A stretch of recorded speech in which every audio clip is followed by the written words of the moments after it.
Bismillah. Alhamdulillahirabbil alamin. Wassalatu wassalamu ala asyrafil mursalin sayyidina wa nabiyyina Muhammad ibn Abdullah Rasulil Amin wa ala alihi wa ashabihi wa man tabi'ahum bi ihsanin ila yaumiddin. Subhanaka la ilma lana illa ma 'allamtana innaka antal alimul hakim. Rabbi shrah li sadri wa yassir li amri wahlul 'uqdatam min lisani يفقه قولي رب يسر ولا تعسر وبتمم بخير وبعد.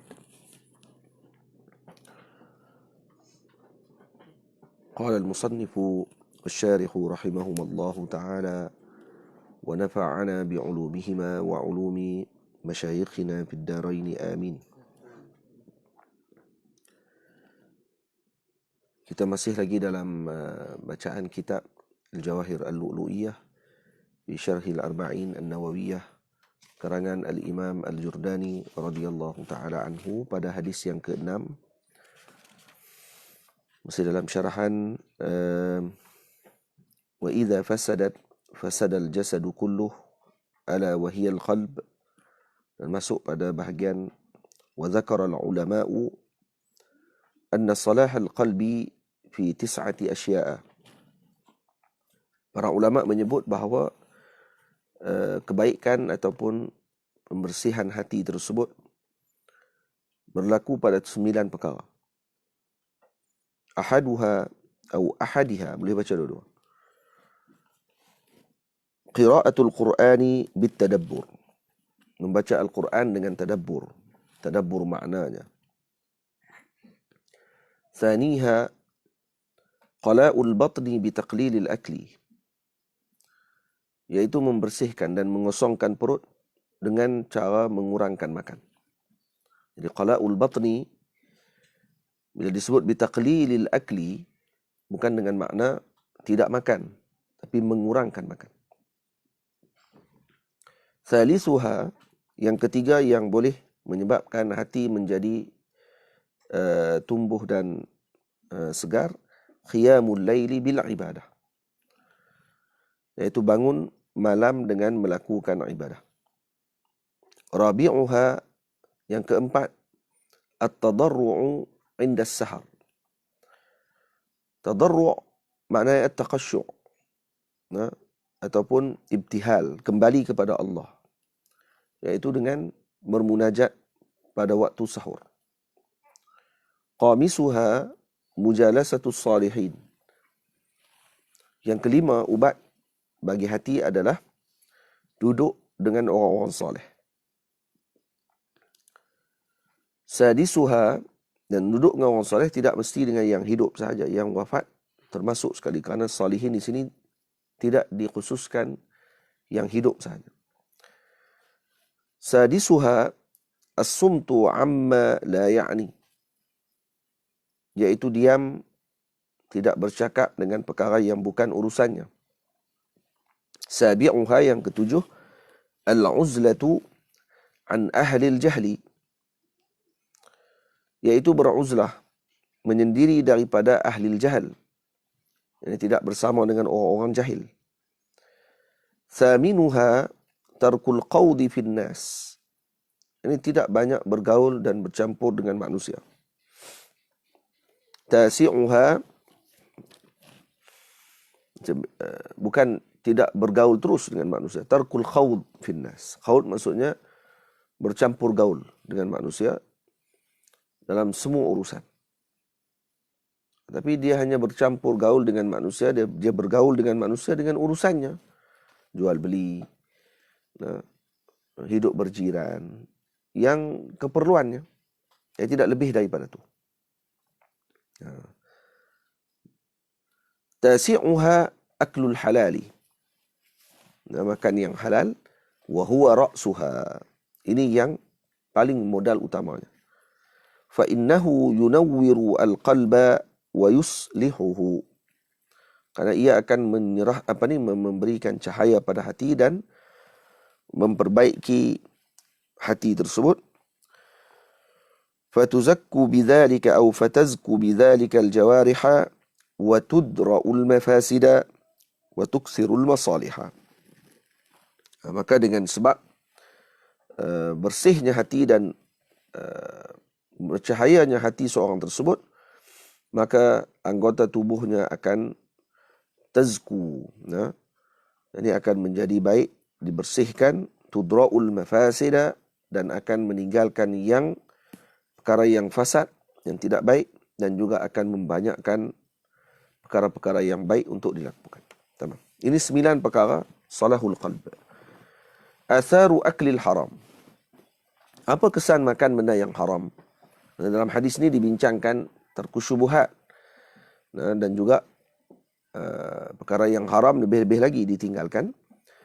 Kata al-imam, wa aklul harami wasyubuhati yusdi'ul qalba wa yuzlimuhu wa yuqsihi, atau wa yuqassihi. Makan yang haram ini akan, dan juga syubuhat, akan menyebabkan hati ini menjadi keras, berselaput, gelap. Wa qad qila yuqafu ala akilil harami wa syubhati alla yuqbilu lahu amalun.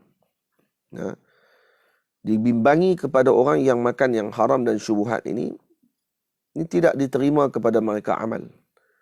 Wala yurfa'u lahu du'aun, dan tidak diangkat doa mereka. Allah. 2 perkara. Tak diterima amal, tidak diangkat doanya. Liqaulihi ta'ala, karena Allah Subhanahu wa ta'ala firman, innama yataqabbalu Allahu minal muttaqin. Allah Subhanahu wa ta'ala hanya menerima daripada orang yang bertakwa. Wa akilul harami wal mustarsilu fi syubuhati laisa bimuttaqin 'ala al-itlaq. Orang yang makan makanan yang haram dan yang bermudah-mudah dengan syubhat, laisa bimuttaqin. Ini bukan orang yang bertakwa kepada Allah Subhanahu wa ta'ala 'ala al-itlaq. Berarti sama sekali tidak akan dikira sebagai orang yang bertakwa.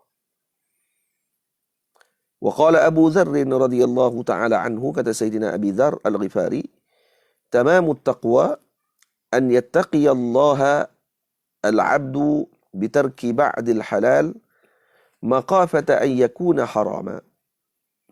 Taqwa yang sempurna adalah berjaga-jaga hamba tersebut, ini takutkan Allah Subhanahu wa ta'ala daripada hamba dengan meninggalkan sebahagian yang halal kerana bimbang takut terjadi yang halal tadi haram. Jadi sebab itu dalam Ihya Ulumuddin Al-Imam Al-Ghazali radhiyallahu ta'ala anhu menyebut bahawa para sahabat Nabi ridwanullah alaihim ajma'in dan para awliya Allah Subhanahu wa ta'ala, mereka meninggalkan yang halal kerana dibimbangi yang halal tadi menjadi haram. Dan kata Imam Al-Ghazali, antara sebab seorang tadi melakukan maksiat adalah kerana perutnya penuh dengan perkara yang halal. Maksudnya suruh cari yang haram juga kan? Tak. Maknanya, kalau terlalu penuh dengan yang halal pun akan menyebabkan boleh melakukan maksiat. Bagaimana yang ada haram dalam tubuh badannya? Lebih lagi utama untuk melakukan maksiat. Jadi, di sini maksudnya perlu bersederhana, tak berlebihan. Waruwiya, dan diriwayatkan anna Abu Bakr as-Siddiq radhiyallahu ta'ala anhu wa nafa'ana bihi atahu ghulamuhu bilabanin fasharibahu. Satu hari Sayyidina Abu Bakr radhiyallahu ta'ala anhu didatangi oleh gulamnya, hambanya, dengan dibawa kepadanya dengan susu. Lalu beliau minum. Faqala lahu al-ghulamu, maka kata gulam tersebut kepada Sayyidina Abu Bakr, kuntu idza ji'tuka bi syai'in tas'aluni anhu wa lam tas'alni an hadzal labana. Aku kan kalau datang bawa satu benda kepada kamu, kamu akan tanya dulu, kenapa kamu tak tanya tentang susu ni? Faqala lahu, maka Sayyidina Abu Bakar tanya, wa ma qadiyatuh?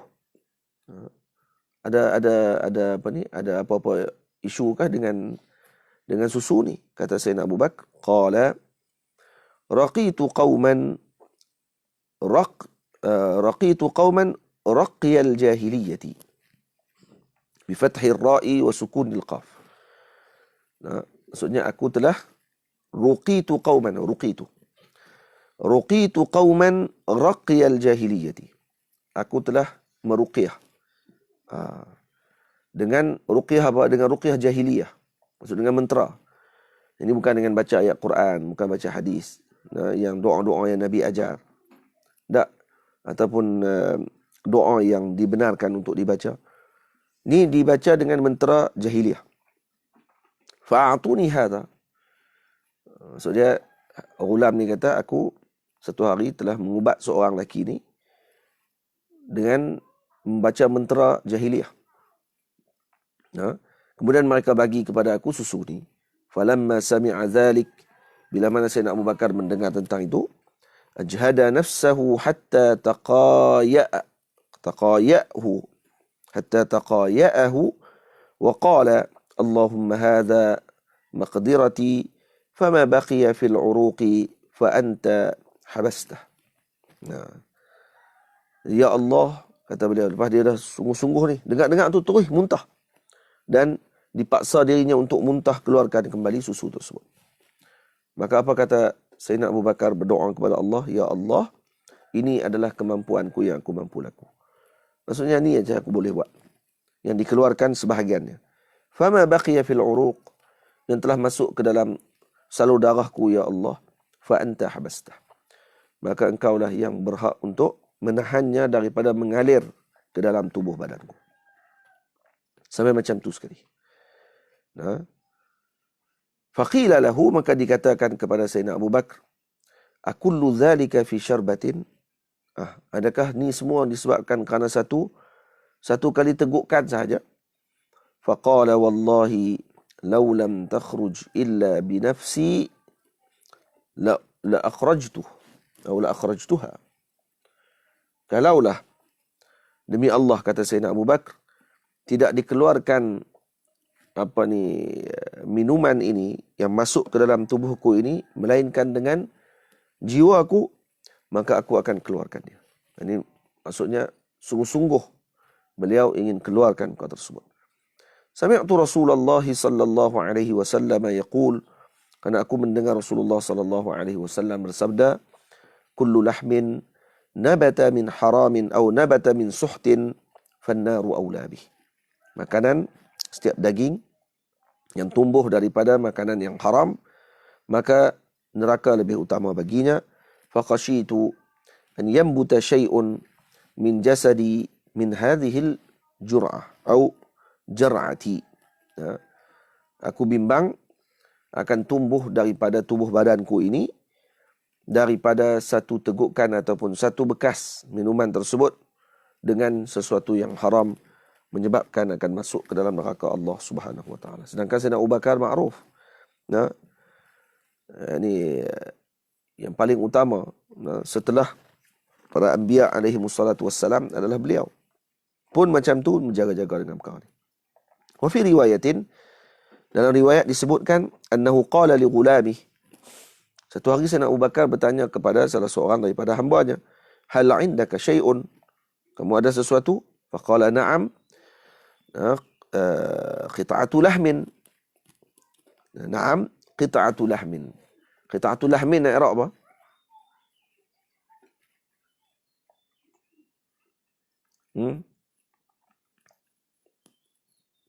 Kenapa baca qita'atu lahmin?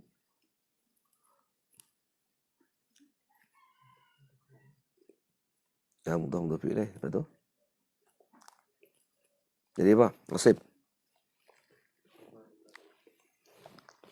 Khabar mubtada mahzuf. Hadhihi qita'atu lahmin. Aw indi qita'atu lahmin. Ini mubtada yang mahzuf khabarnya. Ada indi, maka ditanyakan hal indaka syai'un? Indi qita'atu lahmin. Tapi dihazafkan. Faqala lahu ushuha wa hatiha. Jadi suruh dibakar dan kemudian dibawa daging tadi kepada Sayyidina Abu Bakar. Falamma akalaha qala lahu ghulam. Bila Sayyidina Abu Bakar makan, maka ghulam ini hamba tadi bertanya, "Ma laka ma sa'alta anha ala 'adatik?" Kenapa kamu tak tanya macam selalu kamu tanya? Daging ni ambil mana? Ni adat Sayyidina Abu Bakar macam tu. Dia siapa? Waktu dengan hambanya. Faqala kuntu ja'ian. Aku sangat lapar, kata Sayyidina Abu Bakar. Famin ainahi. Dari mana datangnya daging ni? Qala marartu ala qaumin minal jahiliyati qad amilu ursan fa'atuni hadhihi alqit'ata. Aku telah lalu pada satu kaum daripada kaum jahiliyah dan mereka sedang buat kenduri kahwin dan mereka telah bagi kepada aku qit'ah laham. Maksudnya sebahagian daging ini dibagi oleh mereka. Faqama Abu Bakr radhiyallahu taala anhu wa lam yazal yataqaya. Sayyidina Abu Bakar bangun terus muntah dan mengeluarkan muntahnya. Ya. Maksudnya berusaha muntah hatta akhrajaha wa hiya musbighatun bid-dami. Ya. Sehingga keluar dengan darah-darah sekali. Faqila lahu ya sahiba Rasulillah sallallahu alaihi wasallam. Ini dalil kepada syiddatul wara'. Ya, sangat wara' dengan urusan ini. Wahai sahabat Rasulullah sallallahu alaihi wasallam, wa ma miqdaru hadhihi? Ya. Kata dia, ni apa yang sampai kamu kena buat tahap dia sampai begini? Kena keluar darah dan sebagainya. Itu muntah darah. Faqala wallahi law lam takhruj, ya, law lam tukhrij, ya, law lam tukhrij, kalaulah tidak dikeluarkan, ya, ukhrija yukhriju tukhrij, illa bi ruhi la akhrajtuha. Kalau tak keluar dia melainkan dengan keluarnya rohku, aku akan keluarkan dia juga. Sami'tu Rasulullah sallallahu alaihi wasallam yaqul kullu lahmin nasha'a min suhtin fannaru awla bih. Karena aku mendengar Rasulullah sallallahu alaihi wasallam bersabda, setiap daging yang tumbuh daripada sesuatu yang haram, maka neraka aula baginya. Neraka utama baginya. Tamam? Was-suhtu bidhammin fasukunin wa bidhammatain. Nah, boleh baca suhut, boleh baca suht. Fannaru kullu lahmin nasha'a min suhutin, boleh juga. Au kullu lahmin nabata min suhtin, boleh baca dulu. Suht bermakna al-haram. Maksud setiap daging yang tumbuh daripada haram, yang haram, atau ma qabutha min al-makasibi. Nah, wa lazima anhu al-'aru, iaitu yang diambil daripada pendapatan yang buruk, ataupun suhut. Tamam? Baik. Wa qala Ibrahim bin Adham, kata Sayyidina Ibrahim bin Adham radhiyallahu anhu, al-wara'u tarku kulli syubhatin wa tarku ma la ya'nika. Wara' adalah meninggalkan seluruh perkara syubhah dan meninggalkan sesuatu yang bukan urusan. Jadi perkara syubhah ditinggalkan dan yang bukan urusan kita ditinggalkan, maka itu adalah al-wara'. Wa ma ahsana qawla ba'dihim al-mar'u in kana 'aqilan wari'a ashghalahu 'an 'uyubihim war'uhu kama al-'alilu as-saqimu ashghalahu an waja'in nasi kullihim waja'uh. Al-mar'u, kata sebahagian para penyair, wa ahsana qawla ba'dihim, al-mar'u in kana 'aqilan wari'a, seorang itu kalau dia berakal dan dia wari', iaitu seorang yang wara'. Ashghal, baca wari', jangan baca wara'. Al-mar'u in kana 'aqilan wari'a, bukan wara'a, wari'a. Ashghalahu an uyubihim war'uhu. Maka yang wara'nya tersebut akan menyebabkan dia menyibukkan dirinya daripada menyibukkan dengan aib manusia yang lain. Kama al-'alilu as-saqimu ashghalahu an waja'in nasi kullihim waj'uhu. Seperti mana orang yang sakit, maka yang menyibukkan orang yang sakit apa dia? Sakit dia sendiri. bukan sakit orang lain. Kita di hospital, kalau sakit, yang kita sibuk sakitnya kita, bukan sakitnya orang. Macam itulah orang yang berakal, yang warak, dia sendiri pun ada penyakit kadang-kadang. Kita ada penyakit kita. Kullu bini Adam khata'. Maka yang sepatut kita bimbang dan sibukkan adalah dengan sakitnya kita, bukan dengan sakitnya orang lain. Seolah-olah kita tidak ada sakit. Faham? Jadi ini sebagai isyarat bahawa orang yang suka jaga tepi kain orang, sibuk dengan orang dan sebagainya, seolah-olah dia memandang bahawa dia tidak berpenyakit, orang lain yang berpenyakit. وروي عن أبي هريرة رضي الله تعالى عنه أن رسول الله صلى الله عليه وسلم قال له كن ورعا تكن أعبد الناس. Kata Nabi, jadilah kamu orang yang warak, maka kamu akan menjadi orang yang paling beribadah, ahli yang ibadah. Wa kun qani'an, jadilah orang yang qana'ah, takun ashkaran nas, kamu akan menjadi orang yang paling bersyukur. Wa ahabba lin-nasi ma tuhibbu li nafsik, dan sukakanlah pada manusia dengan apa yang kamu suka pada dirimu. Takun mu'mina, kamu akan menjadi orang yang mukmin. Wa ahsin mujawarata man jawarak, dan baikkanlah hubunganmu dengan jiranmu. Takun muslima, kamu akan jadi muslim. Wa aqillat dhahik, dan kurangkan gelak.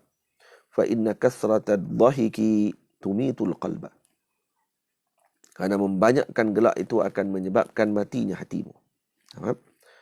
Wa qila inna Allah awha ila Musa ibn Imran salawatullahi wa salamuhu alaihi la yataqarrabu ilayya al-mutaqarribun bimithli al-wara'. Tidaklah suatu pendekatan yang dilakukan oleh orang yang mendekatkan diri kepadaku, kata Allah, menyamai warak. Warak adalah sesuatu yang tidak ada bandingannya. Faham? Jadi warak apa dia tadi disebut? Tarku kulli syubhatin wa tarku ma la ya'nik. Qala Al-Hasan, kata Sayyidina Al-Hasan. Siapa Al-Hasan di sini? Hasanul Al-Basri. Hasanul Basri. Bila sebut Al-Hasan secara mutlak, maka dengan makna di situ adalah Hasanul Basri. Mithqalu zarratin minal wara'.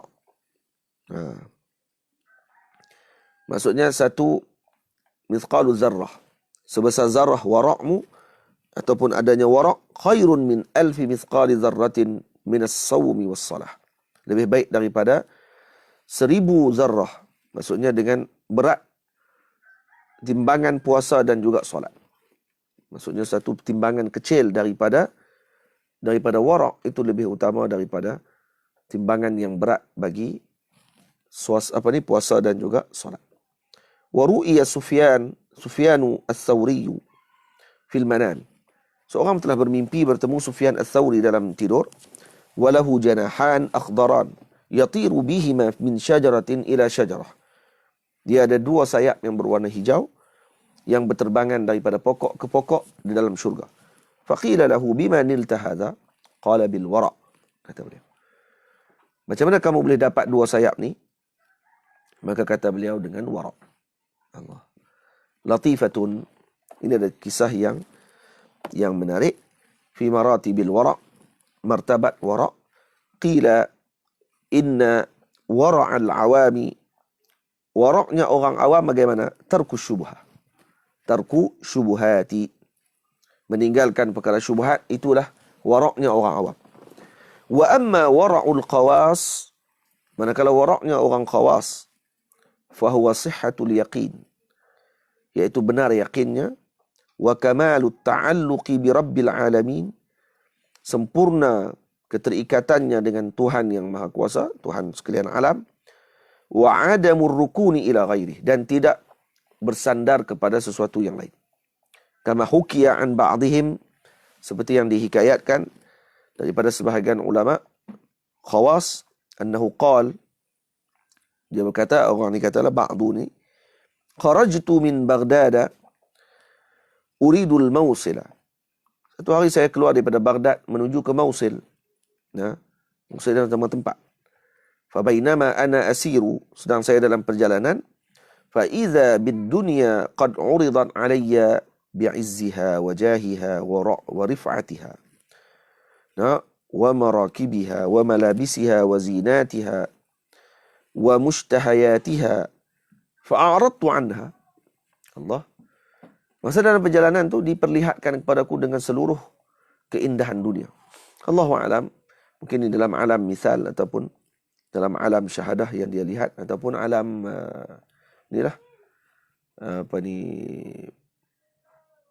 alam zahir yang dia nampak pun mungkin dia nampak. Allah Ta'ala nak bagi kepada dia semua perkara yang nak diberikan.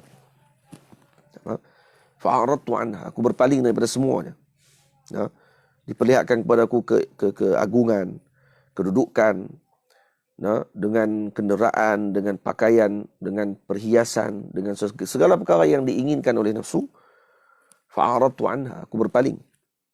Fa'uridat alayya al-jannatu bihuriha wa qusuriha wa anhariha wa thimariha falam ashtaghil biha.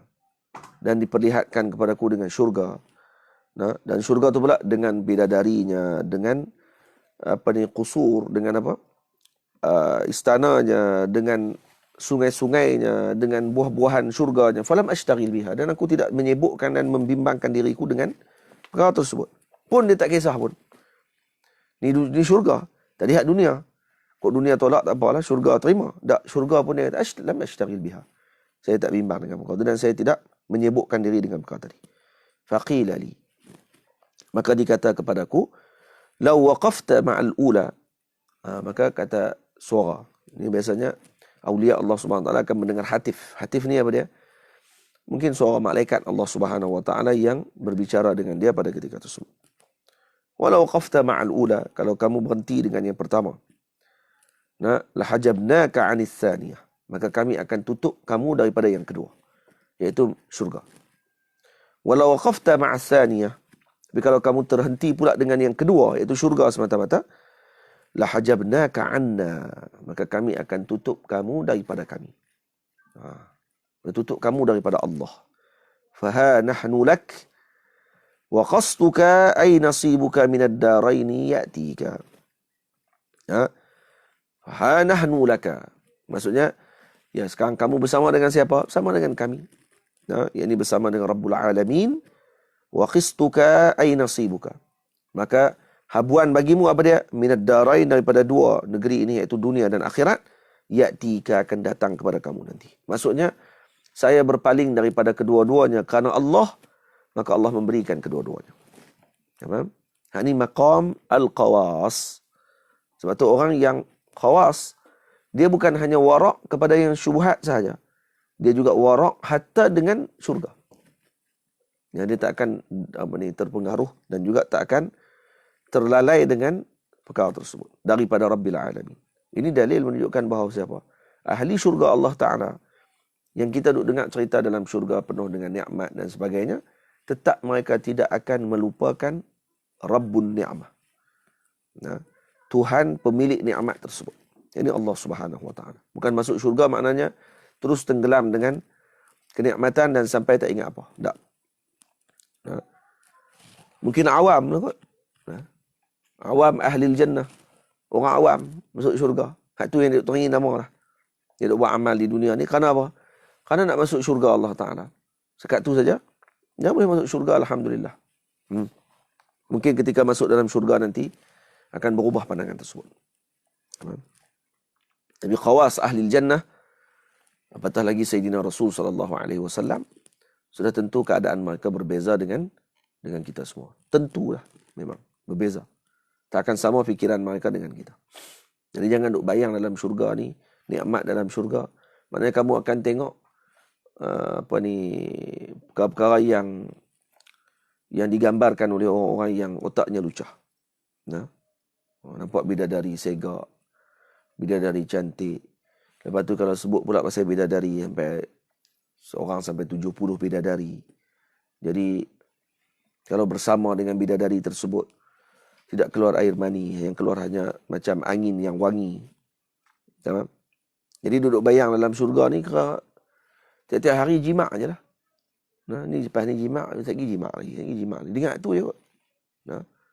Jadi kalau otak dia macam tu, kenapa? Kerana dia macam tu. Faham? InsyaAllah khair min ahli jannah kalau masuk syurga nanti. Tapi dah ahli syurga bukan itu sebenarnya. Dia punya tujuan dia. Nah. Sebab tu ahli syurga, ketika masuk ke dalam syurga, nikmat yang paling agung mereka dapatkan apa dia? Melihat Rabbul Alamin. Melihat Allah Subhanahu Wa Taala. Kemudian setelah tu apa dia? Melihat Sayyidina Rasul dan duduk bersama dengan Sayyidina Rasul sallallahu alaihi wasallam. Lepas tu Sayyidina Qais, Sayyidina Qaqa radhiyallahu taala anhu bila ditanya, boleh tak bagi tahu kepada kami tentang keindahan syurga? Nah, apa keindahan yang paling indah dalam syurga? Apa kata beliau? Fihi atau fiha Rasulullah sallallahu alaihi wasallam. Di dalamnya ada Rasulullah sallallahu alaihi wasallam. Karena tu. Ajib, nah. Lepas tu orang ni dengan apa yang dia fikirkan. Apa yang dia fikirkan. Moga-moga Allah Ta'ala jadikan otak fikiran kita kepada Rabbu an-Ni'mah dan juga kepada wasilah kita iaitu Sayyidina Rasul sallallahu alaihi wasallam, tidak kepada yang lain. Summa inna hadzal haditha qad ajma'a al-ulama'u ala kathrati fawaidih. Dan hadis ini ijma' para ulama bahawa banyaknya faedahnya. Wa man am'ana an-nazara fihi, siapa yang memandang hadis ni ataupun melihat dengan pandangan yang mendalam, wajadahu hawiyan li ulumi syariah, maka dia akan dapati dalam ini terdapat keseluruhan ilmu syariah. Iz huwa mustamilun 'ala al-hassi 'ala fi'lil halal, karena dalamnya terkandung suruhan melakukan perbuatan yang halal, wajtinabil haram, dan meninggalkan yang haram, wal imsaki 'anis syubuhat, berhati-hati dan menjaga daripada syubhat, wal ihtiyati lid-dini wal 'ard, dan berhati-hati untuk apa? Menjaga agama dan juga maruah dirinya. Wa 'adami ta'atil umuril mujibati su'iz dhann wal wuqu'i fil mahzur, dan menjauhkan dirinya daripada perkara yang menyebabkan su'iz dhann, akan menyebabkan berlakunya buruk sangka orang kepadanya, dan wuqu' fil mahzur, dan boleh menyebabkan dia melakukan yang haram. Wa ta'zimil qalbi, dan dalam ini juga terkandung padanya pengagungan keagungan hati dan juga jantung hati ini. Wasa'i fima yuslihuhu, dan sentiasa bergerak ke arah sesuatu yang boleh memperbaikkan hati tersebut. Wa ghairi dzalik, dan banyak lagi perkara yang terkandung dalam ni. Maksudnya kalau kita baca kitab fiqh, ini yang dibincangkan tentang halal, tentang haram, betul? Kemudian berkenaan dengan hati yang dibincangkan dalam ilmu tasawuf. Dan kemudian menjaga diri daripada su'udzan, wuqu' fil mahzur. Dan ini adalah perkara yang menjadi titik perbincangan dan juga buah perbincangan dalam ilmu tasawuf. Dan kemudian diberi pula jalan bagaimana untuk kita membersihkan hati, menjaga hati kita, dan juga hati yang dimasukkan sini adalah al-qalb. Dan qalb dimasukkan sini bukan qalb yang zahir ni. Qalbun sanubari disebut oleh para ulama. Qalbun sanubari, iaitu yang sanubari ni. Iaitu mata hati dalaman kita tu. Rawahul Bukhari fi kitabil imani wal bay'i, wa Muslimun fil bay'i, wa rawahu aidan al-arba'atu rahimahumullahu ta'ala. Hadis ini diriwayatkan oleh Imam Al-Bukhari dalam Kitabul Iman dan Kitabul Bay', dan Al-Imam Muslim dalam Kitabul Bay'. Rawahu aidan al-arba'ah, dan diriwayatkan juga oleh 4 imam-imam agung, yaitu Al-Imam Abi Dawud, Al-Imam Tirmizi, Al-Imam Ibn Majah, dan juga An-Nasa'i radhiyallahu ta'ala anhum. Semoga Allah Subhanahu wa ta'ala memberi kita faham dan dapat beramal dengan perkara ini. Amin ya rabbal alamin. InsyaAllah pada hari Jumaat kita akan sambung kembali, kerana esok dengan lusa kita ada urusan, jadi tak dapat ada majlis pengajian pagi ini. Jadi hari Jumaat insyaAllah pagi kita akan sambung kembali bacaan hadis yang ke-7 daripada matan Arba'in An-Nawawiyah, An-Nasihatu Imaduddin. Kita akan baca pada hari Jumaat nanti insyaAllah ta'ala. Qul qawli hadha astaghfirullah al-azim li wa lakum. Assalamualaikum warahmatullahi wabarakatuh. Allahumma salli afdalas salatin ala أسعد المخلوقات كسيدنا محمد وعلى آله وصحبه وسلم عدد معلوماتك ومداد كلماتك كلما ذكرك الذاكرون غفل عن ذكرك الغافلون اللهم صل أفضل الصلاة على أسعد المخلوقات كسيدنا محمد وعلى آله وصحبه وسلم عدد معلوماتك ومداد كلماتك كلما ذكرك الذاكرون غفل عن ذكرك الغافلون اللهم صل أفضل الصلاة أسعد المخلوقات كسيدنا محمد وعلى آله وصحبه وسلم عدد معلوماتك ومداد كلماتك كلما ذكرك الذاكرون غفل عن ذكرك الغافلون صلى الله على سيدنا محمد وعلى آله وصحبه أجمعين والحمد لله رب العالمين.